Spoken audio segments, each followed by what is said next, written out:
कोई बात नहीं, फिर विचार करेंगे। 5 तत्वों पर बड़ी अच्छी बात कही आपने, क्योंकि परमात्मा अव्यक्त है। ध्यान से सुनिएगा, कठिन है कुछ बातें। परमात्मा अव्यक्त है और हम लोग स्थूल देह में हैं। अब दोनों के बीच में संबंध कैसे जुड़े? कैसे जुड़े? तो परमात्मा अव्यक्त से वेदों में एक सूत्र आया है, जब सृष्टि की रचना होती है तो उसका क्रम क्या है? आकाशात् वायुः वायुरग्निः अग्नेरापः आपो भूमिः, ये क्रम है इसका।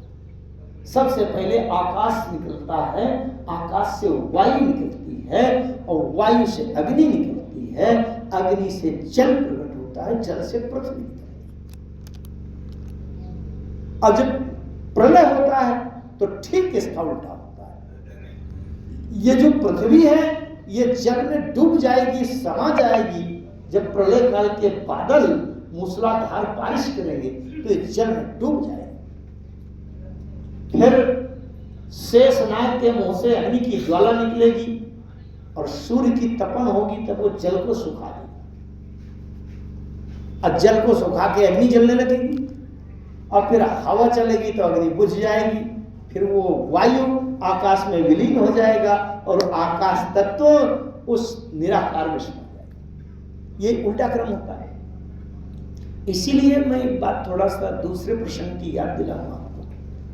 भगवान शंकर जब कथा सुना रहे थे पार्वती जी को और लंका में हनुमान जी पहुंचे, आग लगाई, तो हनुमान जी की पूंछ में जब आग लगी तो पार्वती जी ने कहा, भोलेनाथ कथा बंद करो, आपकी कथा गलत हो गई। प्रश्न खड़ा हो गया। भोलेनाथ ने कहा, क्या हुआ देवी? पार्वती जी ने कहा, आपने बंदर बना के बंदर की पूंछ में आग लगवा दिया, वो भी आग ऐसी लगी कि कपिबड़ लाग आकाश तक लपट निकलने लगी। तो लंका उनका तो बाद में होगा, पहले तो बंदर है जल के मरेगा। अब बताइए, अब आप बंदर को कैसे बचाएंगे? अच्छा, आती है ना समस्या। जब बंदरे की पूंछ में आग लगी है, अब बंदर के पूरे शरीर में बाल होते हैं, तो बाल वाले शरीर को जलने में कितनी देर लगी? सबसे पहले तो बंदर जल के मरेगा कि नहीं? अच्छा, तो एक उत्तर तो मानस में आया, मैं उस उत्तर की बात नहीं करूंगा, वो आप जानते हैं कि ताकर दूत अनल जे सिरजा जरा तो सोते कारण गिरजा, वो अलग बात हो गई। समय का मैं इसलिए वो पॉइंट लेता हूँ। जैसे मैं कहूं कि आपके पैर में एक काली नागिन कोबरा लिपट जाए तो आपको कैसा लगेगा? किसी को अच्छा लगेगा? अरे भागो भैया, गए लगेगा कि नहीं? लेकिन अगर काली नागिन और काले नाग से लिपट जाए, 2-4 नाग हो और आपस में खूब लिपटे हैं, तो उनको किसी का किसी से डर लगेगा क्या? क्या डरना है? जो इसके मुंह में है वो मेरे मुंह में असर नहीं करेगा कुछ, है ना? बहुत ध्यान से समझना। वेदों का सूत्र आता है, आकाशात् वायुः वायुरग्निः। और इस वेद के सूत्र को अगर याद करना हो तो मानस की एक चौपाई स्मरण कर लेना, गगन समीर अनल जल धरणी। वेदों के उसी सूत्र के क्रम से है। गगन समीर, गगन आकाशात् वायु, वायुरग्नि, गगन समीर अनल, फिर जल, फिर धरणी। ये उसी क्रम में है वेदों के उस नियम। अच्छा, तो वायु से 2 की उत्पत्ति हुई। वायु के 2 पुत्र हैं। कौन? आकाशात् वायु वायुरग्नि। गगन समीर अनल, समीर माने हवा, वायु। तो वायु से अग्नि उत्पन्न हुई और वायु के पवन के पुत्र हैं हनुमान। तो इसका मतलब पवन के ही दोनों पुत्र हैं, अग्नि और हनुमान। तो जब दोनों वायु के पुत्र हैं और एक दूसरे से लिपट जाएं, अग्नि और हनुमान एक में लिपट रहे हैं, तो हनुमान काहे को जलेगा? क्योंकि दोनों अग्नि तत्व हैं। वेद के ऋचाओं में आता है, अग्नि मीले पुरोहिता हनुमान जी अग्नि तत्व इसलिए नहीं थे। आइए फिर लौट के आते हैं अपने उसमें। मैं शास्त्री जी की बात करने लगा। जो अव्यक्त परमात्मा है, अव्यक्त परमात्मा को क्या कहते हैं मानस में? माया गुण ज्ञाना तीतय माना वेद पुराण भ्रमता। गुण और ज्ञान से अतीत परे हैं, विषय से, इंद्रियों से, किसी भी प्रकार से परमात्मा को ये नहीं समझ पाते कि वो हरा है कि काला है कि नीला है, लंबा है कि गोल है, गर्म है कि ठंडा है, कुछ पता चलता है? यहाँ परमात्मा है, यहाँ वो परमात्मा है। अब कहें कि कैसा है तो ना तो मुलायम पता चलता ना कठोर पता चलता। तो यह हमारी इंद्रियां जहां तक किसी को अपने अपनी क्षमता से नेत्र अगर देखें उसका रूप तो बता देंगे कि हाथी है कि घोड़ा है ना? लेकिन वो रूप से परे है। हम हाथ से ऐसे लगाएंगे तो गर्म ठंडा का पता चल जाएगा, मुलायम है कि कठोर पता चल जाएगा, आंखों से देखेंगे तो लाल पीला का पता चल जाएगा। लेकिन वो परमात्मा सारी इंद्रियों के जो विषय होते हैं उन सब से परे। अच्छा, परे है तो वो जब हमारे इस स्तर में हमसे मिलने के लिए, सुलभ होने के लिए क्रम से उतरता है तो वो परमात्मा पहले आकाश तत्व में आता है। आकाश तत्व को भी आप पकड़ नहीं पाएंगे कैसा है, ये आकाश तत्व है। आकाश तत्व से थोड़ा सा और नीचे आया, आकाश तत्व का धर्म होता है शब्द। अगर आपको शब्द सुनाई पड़ने लगे तो समझ लीजिए आकाश तत्व है। हमारे शब्द सुनाई दे रहे हैं तो आकाश तत्व है। अगर यहां से ऐसे बंद कर दिया जाए मुंह, खाली जगह, ये आकाश तत्व ना हो तो सब सुनाई नहीं पड़ेगा। आकाश तत्व से नीचे उतरा तो वायु में आया। वायु दिखाई तो नहीं पड़ता, लेकिन परस की हो विहीन समीरा, जब हवा चलेगी तो शरीर में स्पर्श हो जाएगा, पता चलने लगा स्पर्श। गर्म हवा आ रही है कि ठंडी हवा आ रही है, एसी कूलर चलने लगा कि नहीं, यह हीटर चल रहा है। नीचे उतर स्पर्श में आ गया। स्पर्श के बाद फिर अग्नि तत्व से रूप बनता है। अभी तक हवा का कोई रूप नहीं है, ध्यान दीजिएगा। हवा को आप आंखों से देख नहीं पाएंगे, केवल स्पर्श कर पाएंगे। अब आंखों से अगर देखना है तो हवा से अग्नि की उत्पत्ति हुई, अग्नि दिखाई पड़ेगी जलती हुई। इसलिए कहा जिन बिन तेज न रूप को साई। अच्छा, अब अग्नि के बाद, अभी अग्नि को आप पकड़ नहीं पाएंगे। हमारे शास्त्री जी बड़ा अच्छा वर्णन कर रहे थे। अग्नि को आप पकड़ नहीं पाएंगे तो अब उससे भी पकड़ने वाला बना जल। जल को आप मुट्ठी उसमें अंजलि में ले सकते हैं, गिलास में ले सकते हैं, लेकिन वो इतना तरल है कि वो बह जाता है। तो उस जल के बाद फिर वो बना मिट्टी तत्व कि जिसको आप हाथ में उछालते रहिए, मिट्टी है, मिट्टी का खेल होता है। बड़ी अच्छी बात शास्त्री जी कर रहे थे, ये बीच में बात आ गई। आइए मैं उस बिंदु पर विचार करता हूं जो आज के पाठ में था। हमारे आदरणीय रावत जी ने केवट का बड़ा अच्छा प्रसंग वर्णन किया। मुझे तो केवट का संदर्भ लेने में बहुत समय लग जाएगा। केवल एक बात कहता हूँ, केवट का पूरा प्रसंग विनय पत्रिका के एक पद पर आधारित है। विनय पत्रिका का अगर वो पद आपने समझ लिया है तो केवट का पूरा प्रसंग समझ में आ जाएगा। वो समझना आवश्यक है। वो स्वामी जी महाराज कहते हैं, तू दयालु दीन हो तो दानी हो भिखारी, हाँ प्रसिद्ध पात की तो पाप पुंजहारी। नाथ तू अनाथ को अनाथ कौन मोसो, अमो समान आरत नहीं आरती हर तो सो। ब्रह्म तू हम जीव, तू है ठाकुर हम चेरो, तात मात गुरु सखा तो सब विधि हित मेरो। अच्छा, यहां तक गोस्वामी जी ने कहा। कैसे कहा कि गोस्वामी जी स्वयं छोटे बन गए और उस राम जी को बड़ा बनाते गए। समय मैं भिखारी हूं तो तुम दानी हो, आप स्वामी हो मैं सेवक हूं, है ना, बड़ा बनाते गए। लेकिन परमात्मा स्वतंत्र है, वो जीव को बड़ा बना करके स्वयं छोटा बनना चाहते हैं, तो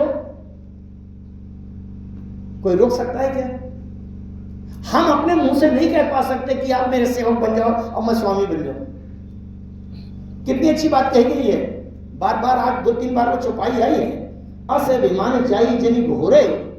अभिमान किसमें होता है? बड़प्पन में होता है। सदैव अभिमान होगा बड़प्पन में होगा। अगर कोई नाली साफ करने का वाला काम कर रहा है तो उसको अहंकार नहीं होगा कि मैं बड़ी अच्छी नाली साफ करता हूं। अहंकार होगा जिलाधिकारी को, प्रदेश के अधिकारी को, प्रधानमंत्री को, माने इतना बड़ा। तो सेवक बनने में क्या वो अभिमान नहीं होगा। अभिमान होगा करोड़पति अरबपति को, मेरे पास बहुत पैसा है। और जो भिखारी भीख मांगता है एक टुकड़ा रोटी का नहीं, उसे क्या अभिमान होगा कि बड़ा अच्छा भिखारी हूं।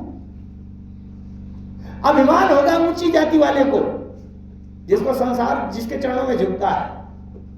और जो सबरी जी हैं, अधम पे अधम अधम अति नारी तिन मति मंद अघारी, इसका मतलब अहंकार आने की कोई संभावना नहीं। इसीलिए सबरी जी के हृदय में भक्ति आ गई। जब तक अहंकार रहेगा तब तक भक्ति नहीं आएगी। तो सुतीक्षण जी ने क्या मांगा? ये भी तो मांग सकते थे, जब राम जी से मांग रहे हैं तो ये मांग सकते थे कि सरकार ऐसा कुछ वरदान दे दीजिए कि मैं सबसे बड़ा स्वामी बना रहूं जिले का, प्रदेश का, अब मेरे 50 नौकर नीचे आ जाए। ये भी तो मांग सकते थे, लेकिन उन्होंने मांगा मैं सेवक बना रहूंगा तो अहंकार आने की कोई संभावना नहीं रहेगी। लेकिन हाँ, सेवक किसका? संसार का नहीं। मैं सेवक रघुपति पति मोरे, राम जी मेरे स्वामी हैं, ये मुझे विश्वास बना रहे, उसको अभिमान समझना। हम बात कर रहे थे कि क्या चर्चा चल रही थी? केवल। हाँ, अब उसमें तुलसीदास गोस्वामी जी ने कहा तो ही मोहि नाते। अब देखिए कैसे ये तो ही मोहि नाते अनेक मानिए जो भाव क्यों कहा। अभी तक मैंने राम जी को बड़ा बनाया है, मैं छोटा बन गया, लेकिन शायद राम जी सोचे हों कि मैं बड़ा नहीं बनना चाहता, भक्त को बड़ा बनाना चाहता हूँ, केवट को बड़ा बनाना है। हम तो कहते हैं कि आप दानी हो, मैं भिखारी हूं, लेकिन शायद राम जी भिखारी बनना चाहते हो, हमको दानी बनाना चाहते हो। तो हम तो नहीं कह पाएंगे राम जी से कि आप भिखारी बन जाओ और मैं दानी हूं, लेकिन शायद तो सोचे हो। तो गोस्वामी जी कहते हैं महाराज उल्टा भी अगर नाते मानना हो ना तो वही नाते अनेक और मानिए जो भाव। राम जी ने कहा भैया तुम्हारा कोई सिद्धांत है कि नहीं? अरे या तो तुम छोटे बनने का मांगो या तो बड़ा बनने वाला मांगो, लेकिन सब तो छुट्टा कर दिया कि वही नाते अनेक मानिए जो भाव है। आखिर क्या उद्देश्य क्या है तुम्हारा? गोस्वामी जी कहते हैं ज्यों त्यों तुलसी कृपाल चरण शरण। चाहे छोटा बन के मिले चाहे बड़ा बन के मिले, मेरा केवल एक ही निशाना है कि मैं आपकी चरण शरण पाना चाहता हूं। प्रभु आप मुझे चाहे बड़ा बना दो चाहे छोटा बना दो, लेकिन चरण शरण हो जाए बस। में ये केवल प्रसंग का मूल सूत्र है। कई प्रश्न है केवल प्रसंग। जैसे एक आदमी अपनी फॉर्च्यूनर कार से आवे और आपसे साइकिल मांगे, सर मुझे आज साइकिल दे दीजिए। अब आपने कहा साइकिल तो हम दे देंगे, लेकिन बदले में फॉर्च्यूनर कार आप हमको दे दीजिए। और फॉर्च्यूनर कार आपको दे के वो आपकी साइकिल लेके चला जाए, तो आपसे साइकिल मांगने आया था कि फॉर्च्यूनर कार देने आया? बहुत ध्यान से मानस को पढ़ें। केवल प्रसंग। एक बात और उदाहरण दूं। एक व्यक्ति आया आपके पास और आते ही आपको प्रणाम किया, उसने आपको बड़ा अच्छा लगा, प्रणाम किया, 2-4-10 मिनट 15 मिनट आधा घंटा बात किया, और बात करते करते किसी बात में उसके अंदर ऐसी गुस्सा भरी थी कि आपको गाली देना शुरू किया। हजारों गाली दिया, लात जूता मार दिया, डंडा मार दिया, सिर फोड़ दिया और चला गया।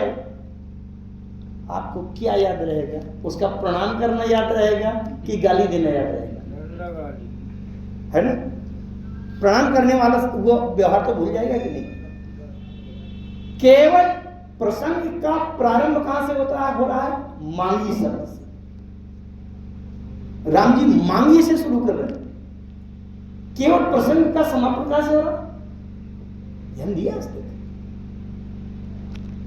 बहुत कीन प्रभु लखन सिय नहीं कछु केवट ले, विदा कीन करुणा यतन भगति मन बर दे। केवट प्रसंग का प्रारंभ हो रहा है मांगी से और समापन हो रहा है दे से। तो राम जी मांगने आए थे कि देने आए थे?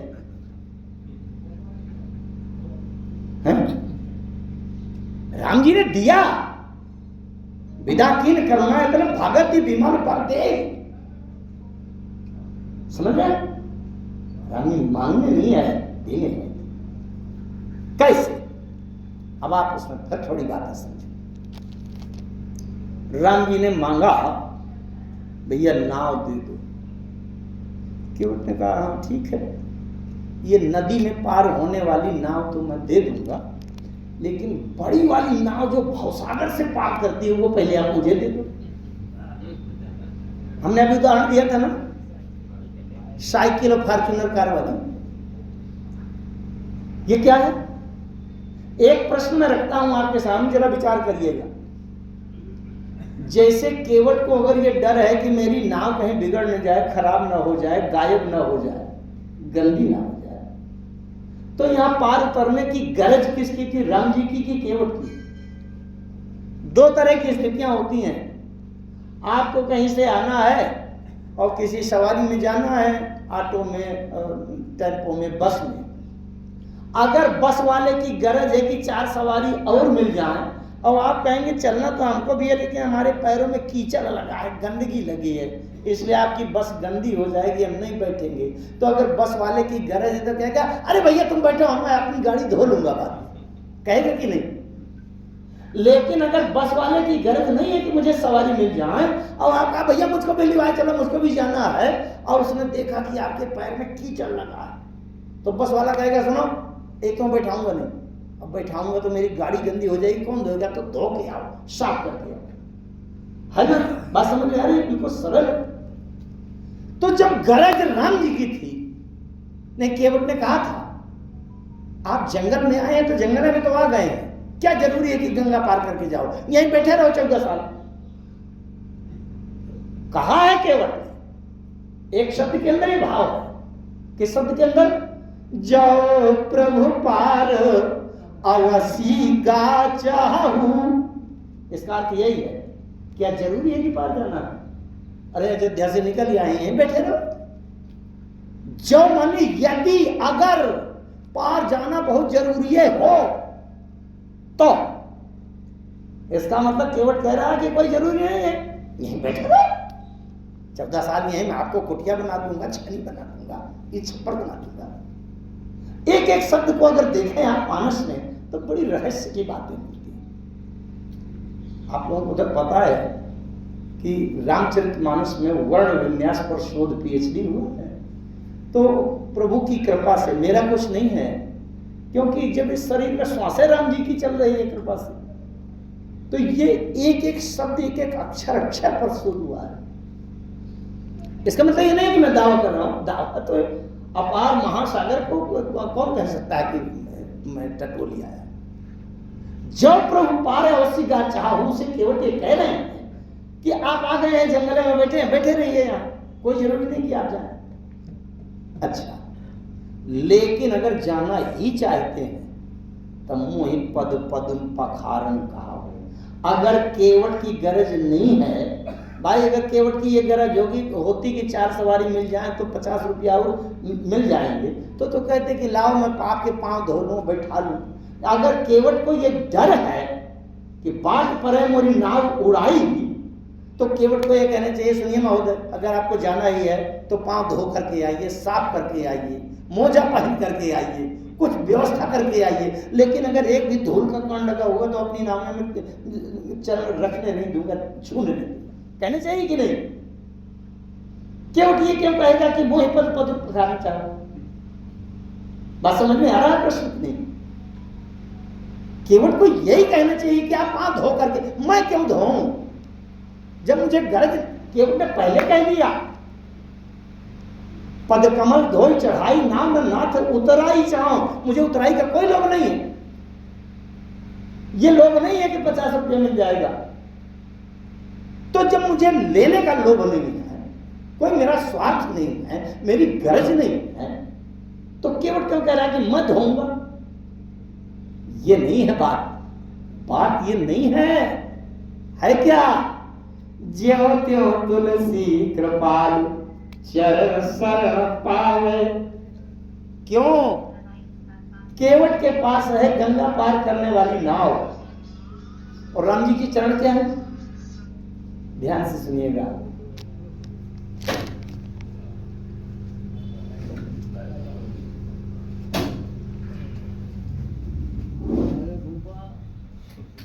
एकाग्र रहिए। कितना समय अभी? अच्छा, अभी है ना? कोई बात नहीं। ध्यान से सुनिएगा। राम जी के चरण क्या है? यत् पादप्लव मेकमेव हि भवाम्भोधे स्थितिर्खावताम्। क्या मतलब इसका? भवाम्भ, भवाम्भ माने भवसागर। भवसागर को पार करने के लिए केवल एक ही नाव है, दूसरी होती है नहीं। कौन? यत् पादप प्लवम एकम एव ही, एकमात्र जिनके चरण कमल ही भवसागर पार करने के लिए नौका है। दोनों चरणों के तलवे इससे मिलाइए और नौका की आकृति बन जाती है। तो ये राम जी के चरण है भवसागर पार करने वाली नाव, और केवट के पास है गंगा पार करने वाली नाव। केवट ने कहा प्रभु ये छोटी वाली नाव तो मैं आपको दे दूंगा, ये बने चाहे बिगड़े, तो पहले भवसागर पार करने वाली नाव मुझे लीजिए, तब मैं आपको उसमें बैठाऊंगा। बात समझ रहे? नौका क्या है? भगवान के चरण कमल ही नौका है। भगवान के पास नाव है, नाव है। भव सागर चाह पार जो पावा, तो राम कथा ता कहाँ दृढ़ मजबूत नाम। अनाथ नाम तल से तू नर चढ़ी भव सागर तरे। अब बताओ, जिनका नाम पुल है, जिनकी कथा नौका है, जिनके चरण नौका है, संपूर्ण युगों में, 4 युगों में, संपूर्ण पुराणों के अंतर्गत केवल 2 व्यक्ति ऐसे हुए हैं जिनके सामने राम जी ने भीख मांगी। ध्यान दीजिएगा, पुराणों में बात आती है, एक तो हुई बलि। बलि के सामने भगवान बामन बनकर के गए भीख मांगे, और दूसरी बार केवट से मांगा है। नहीं और कभी मांगा नहीं है। भिखारी सारी दुनिया, दाता एक राम। 2 जगह। अच्छा, दोनों का संबंध भी है। इसीलिए केवट प्रसंग में गोस्वामी जी ने बार बार बलि की घटना का स्मरण किया है। यही जग की अति हूं पकहूं ते थोरा, स्वई कृपाल केवट ही निहोरा, है ना? अच्छा, गंगा जी ने जब सुना कि ये मांग रहे, गंगा जी ने समझ लिया जहां से मेरी उत्पत्ति हुई थी वहां भी इन्होंने मांगा था। अब थोड़ी देर मांगा था, और जब लेने का समय आया तो बामन से विराट बने थे। अगर ये 5 मिनट में केवट नाव दे देगा तो ठीक, और नहीं 10-15 मिनट के बाद ये विराट बनेंगे तो यूं पार कर जाएंगे, ये इसका जस भी जाएगा हाथ से। तो इसकी बुद्धिमानी इसी में कि जल्दी से दे देना। जब केवट नहीं दे रहा तो गंगा कह रही है, अरे केवट की बुद्धि मारी गई है, ये अभी थोड़ी देर में विराट बनेंगे, तो जो एक पैर फैलाकर यहाँ से ब्रह्मलोक पहुंचा दे तो उसके लिए गंगा कौन सी बात है। लेकिन जब राम जी ने कहा भैया मैं आपके ये नौका के सहयोग के बिना पार नहीं कर पाऊंगा, तो गंगा को संशय हो गया, मोह हो गया, लगता है ये असली वाला भगवान नहीं है, नकली वाला है, नहीं भी पार कर जाता। गंगा जी को मोह हो गया, भ्रम हो गया। जैसे केवट ने चरण धोने के लिए जल लिया, गंगा जल, वैसे गंगा जी ने तुरंत झांक करके भगवान के अंगूठे के नाखून को देखा, क्योंकि जहां से मेरी उत्पत्ति हुई है वो बिल्कुल पहचान में आ जाएगा, उसको मैं पहचान के और निश्चित कर दूंगी कि असली वाला है कि नकली वाला। और जैसे चरणों के अंगूठे के नाखून को देखा तो प्रभु पद निराखी, सुने प्रभु वचन मोह मति करसी, पद नख निरखी देव सरी हरसी। ये वहीं से संबंध रखती है सारी बात। लेकिन मैं तो अपने भाव में कह देता हूं, आप भी जरा मेरे साथ मिलने का प्रयास करिएगा कि बलि जी दूसरे नंबर पर आ गए और प्रथम नंबर पर पहुंच गए केवट। क्यों? क्योंकि बलि को पाताल में भेजने के बाद जब वामन भगवान ने बलि से कहा मांग लो, तो बलि ने मांग लिया कि जिस महल में मैं रहूंगा 10 दरवाजे हैं, तो मैं जहां से निकलूं वहां आपई का दर्शन हो, ये मांग लिया। लेकिन राम जी ने जब केवट से कहा कह कृपाल ले ही उतराई, केवट ने कहा जो पहले से मुझसे मांग रहा है अब उसमें देने का साहस कहां से आ गया? पहले आपने नाम मांगकर मुझे बड़प्पन दे दिया है, अब दे करके छोटा ना बनाइए प्रभु, मैं मांग नहीं सकता। बलि ने मांग लिया और केवट ने नहीं मांगा। एक बात और कहूं, वाल्मीकि जी ने जब भगवान को रहने के लिए 14 स्थान बताए थे, उसमें एक स्थान ये बताया था कि जाई न चाहिए कबहू कछु, तुम सन सहज स्नेह, बसो निरंतर तासुर सोराउर निज गे। अच्छा, जाई न चाहिए कबहू कछु की कसौटी में कोई दूसरा नहीं आता। न भरत जी, बड़े बलपूर्वक मैं कह रहा हूं, न नारद जी, न मनु जी, न ब्रह्मा जी, न शंकर जी, उस कसौटी में कोई खरा नहीं उतरता। अगर खरा उतरता है तो एक केवट जिसने कहा है अब कछुनाथ न चाहिए मोरे, इस कसौटी में भरत जी तक खरे नहीं उतरते, क्योंकि भरत जी ने कह दिया है मांगो भीख त्यागी निज धारण, अर्थ न धर्म न काम रुचि गति न चाहो निर्वाण। लेकिन आगे तो मांग लिया क्या? जन्म जन्म रति राम पद यह वरदान मयान।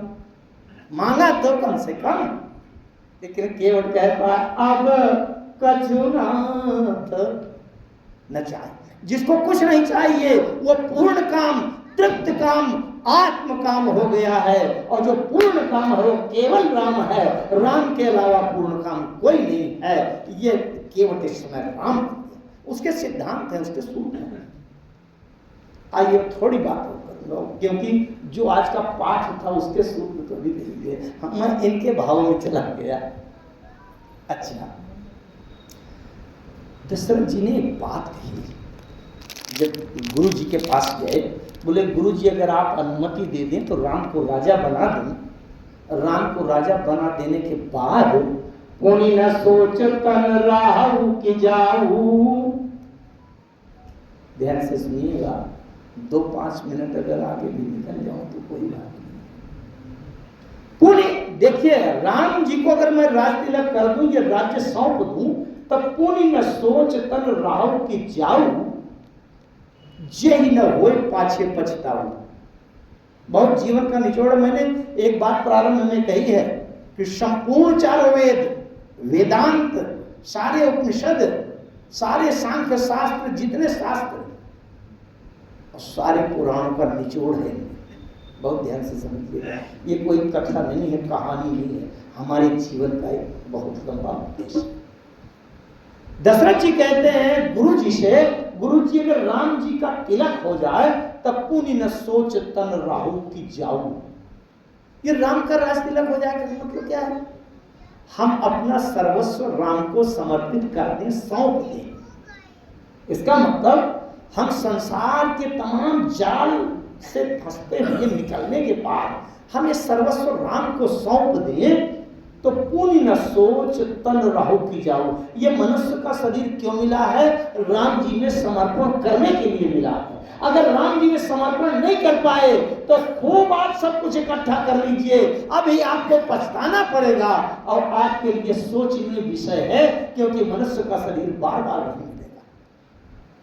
दशरथ जी कहते हैं कि अगर राम को मैं सब सौंप दूं तो पुण्य न सोच तन राहु की जाऊं, अच्छे ही ना होए पाछे पछताऊ।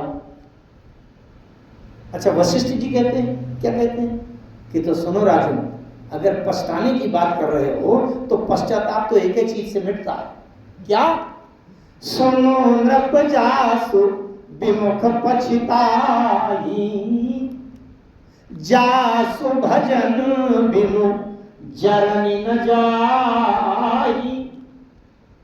आज के मानस पाठ के अंतर्गत की बात है। राजन सुनो, जासु विमुख पछताई, संसार आपका साथी हो जाए लेकिन एक से विमुख हो गए हैं तो आपको केवल पश्चाताप ही हाथ लगेगा, कुछ हाथ आएगा नहीं। केवल एक में इतनी वो है महिमा एक की कि अगर उससे विमुख रहेंगे तो केवल पछताना हाथ लगेगा। जासु भजन बिनु जरनी न जाए, उसके भजन के बिना, और संसार का कोई भी उपाय कर लीजिए, उसके भजन के बिना जन्म शांत नहीं हो सकती।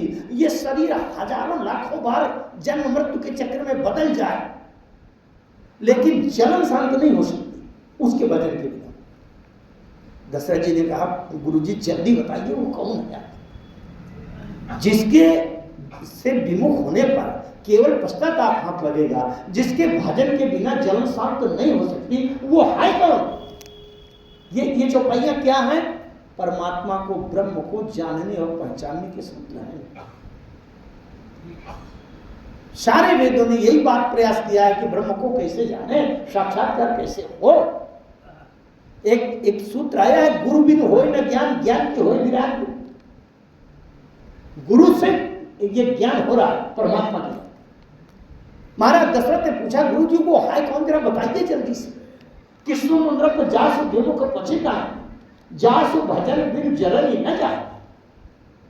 गुरु जी ने कहा, भाई वो तुम्हार तनय सोई स्वामी, वही स्वामी तुम्हारा पुत्र बन गया है। राजन कितने भाग्यशाली हो, बाहर कहीं ढूंढने नहीं जाना, वो पुत्र बना बैठा है। दशरथ जी ने कहा, गुरु जी मेरे तो 4 पुत्र हैं, 4 में से वो वाला कौन है कि जिसके भजन के बिना जन्म शांत नहीं होती, जिससे विमुख होकर केवल पछताना पड़ता है, वो वाला पुत्र कौन सा है? गुरु जी ने स्पष्ट कर दिया, भाई तुम्हारे तनय सोई स्वामी, राम पुनीत प्रेम अनुगामी। वो राम नाम है जिसका, वही वाला है, इसलिए ये कर दो। अच्छा, तो महाराज दशरथ ने कहा, गुरु जी उस शब्द पर ध्यान दीजिएगा, कितना महत्वपूर्ण। दशरथ जी कह रहे हैं कि पुण्य न सोच तन राहु की जाओ। अच्छा, तन है और कि चला गया, इसमें कितनी देर लगती है? 2-4 महीना, 10-20 साल। अरे किसी का ठिकाना है एक सेकंड का क्या? अध्यात्म रामायण में भगवान शंकर पार्वती जी से कह रहे हैं, भगवान शंकर कह रहे हैं, वहां पीपल के पत्ते की नोक में जल की बूंद लटक रही हो और भयंकर तूफान आया हो, आंधी से ज्यादा तूफान, तो पीपल के पत्ते की नोक में लटकती हुई जल की बूंद का जितना ठिकाना है उतना ठिकाना इस जीवन का होता है, इससे ज्यादा भरोसा नहीं। अब बोलिए, जब इतना महत्वपूर्ण काम है कि पुण्य न सोच तन राहु की जाऊं, अगर ये काम कर लें तो हम ये सोच नहीं रहेगा कि मरते हैं कि बचते हैं। तो कितनी जल्दी कर लेना चाहिए। कल का ठिकाना है, राम हितेव काल जुबराजू की गुंजाइश है, पाव तलक की सुधि नहीं करे काल को साज। पल भर में क्या होगा इसका पता नहीं है, और सामान 100 बरस का जुटाता है आदमी। संसार में ये हाल है, 100 साल के लिए गठरी बांधता है और अगले पल का भरोसा नहीं कि जिंदा रहेंगे कि नहीं। दशरथ जी को समझना चाहिए कल की गुंजाइश है क्या। अब गुरु जी ने कहा कल की गुंजाइश छोड़ी है क्या। गुरु जी ने क्या कहा था, बेगी विलंबन करिए नृप।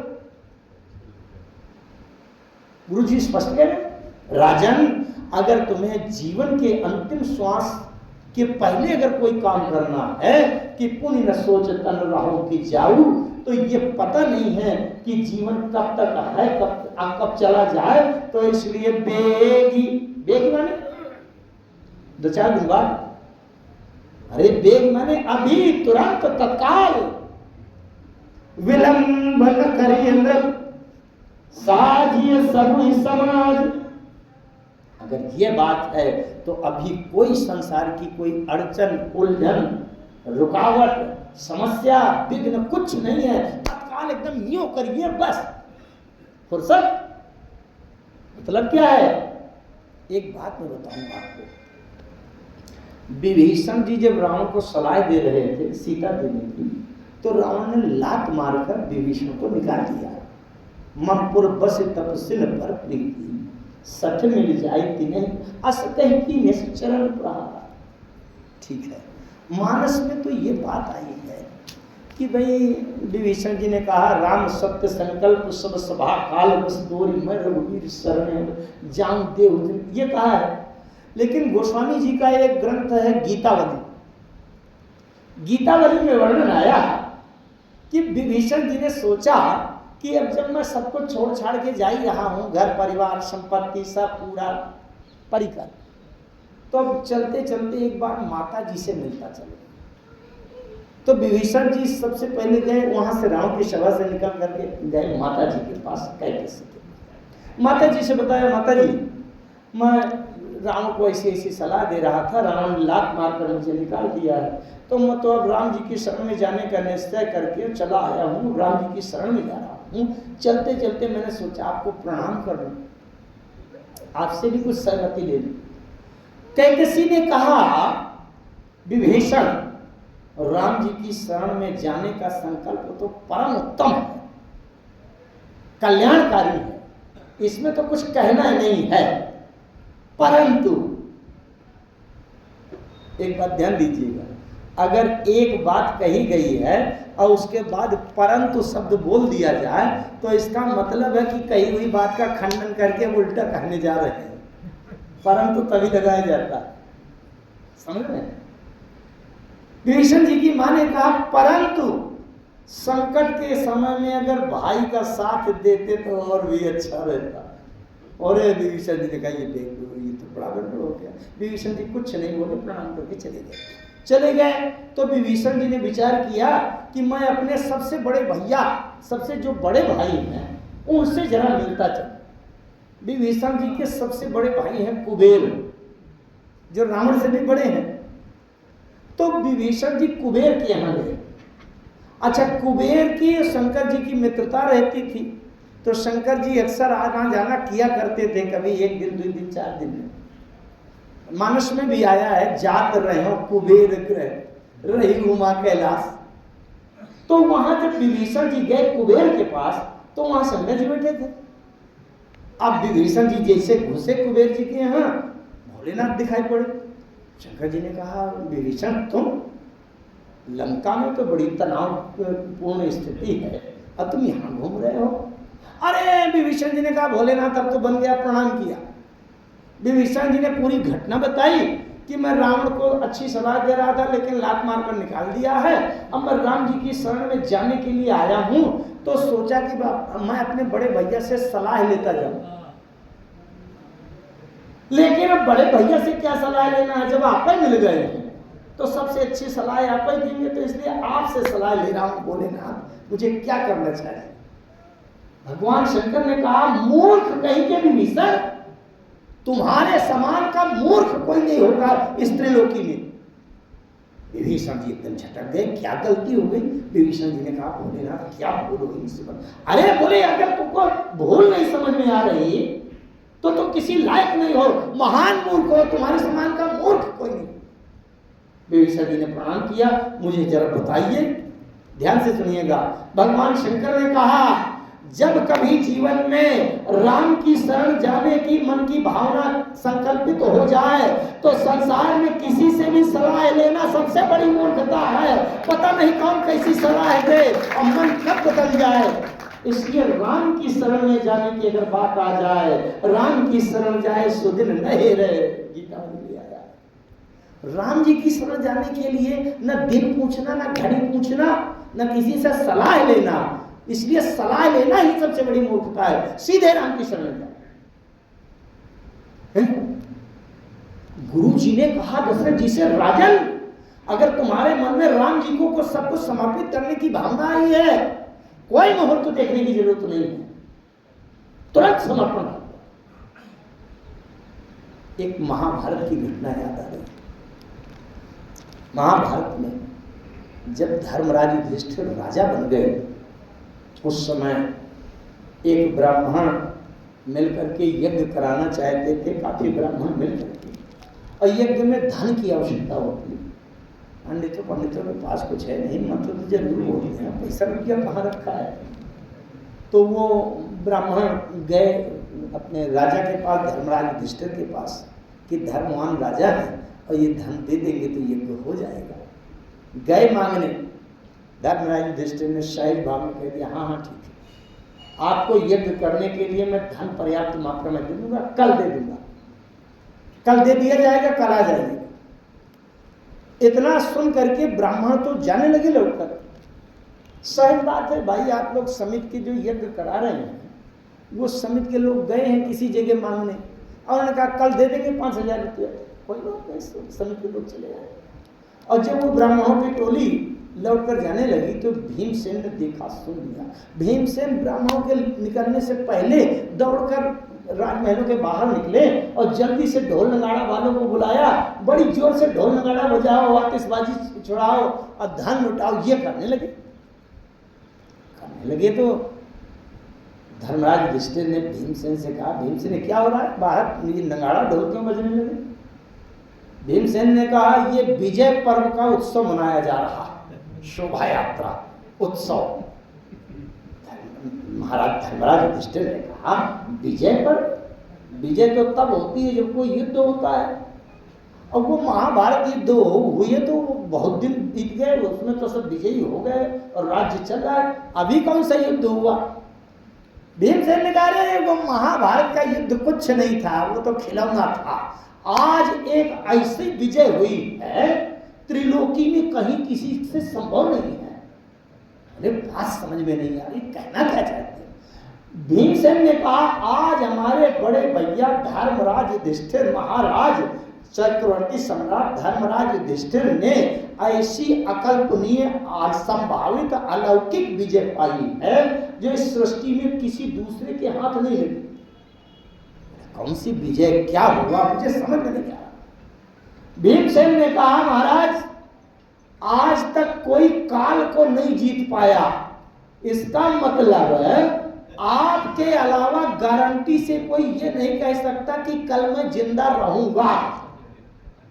अगले पल का किसी का भरोसा नहीं है, लेकिन आपने काल को जीत लिया है, तभी आपको पक्का विश्वास है कि कल मैं जिंदा रहूंगा, तब कल ब्राह्मणों को यज्ञ के लिए धन का दान करूंगा।